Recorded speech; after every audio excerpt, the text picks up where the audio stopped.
जो झापा 5 मा चाहिँ जो भ्यू टावर बनेको थियो नि त्यसलाई चाहिँ अब चाहिँ त्यो भ्यू टावर चाहिँ होइन तर हस्पिटल चाहिँ बनाउनु पर्छ भनेर हाम्रो गृहमन्त्रीज्यूले चाहिँ पुरा आदेश दिनुभएको छ है। यो चाहिँ हजुरलाई चाहिँ कस्तो लाग्छ, ठिक लाग्छ कि बेठिक लाग्छ, बुटुङटुङ पारेर आफ्नो प्रतिक्रिया दिनुहोस् न त है। हजुर मन्त्रीज्यू नमस्ते हजुर, मन्त्रीज्यूको के बोलेको मिटिङमा होइन के थियो होला? भाइ म सुदन दाइ बोलेको। ए दाइ नमस्ते हजुर। नमस्ते नमस्ते। भन्छु न। मन्त्रीज्यू के बिजी हुनुहुन्छ अहिले मिटिङमा हुनुहुन्छ?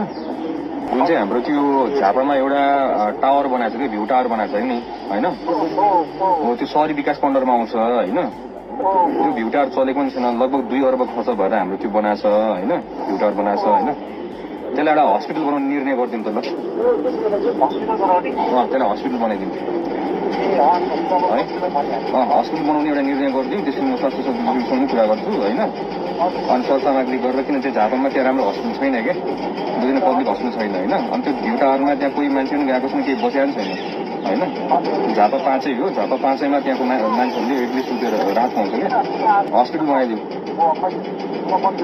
ल, मन्त्रीज्यूलाई के भनिदिउँ ल है। अनि लास्टमा लाइक, शेयर, फलो गर्न चाहिँ नभुल्नु होला है त। Thank you.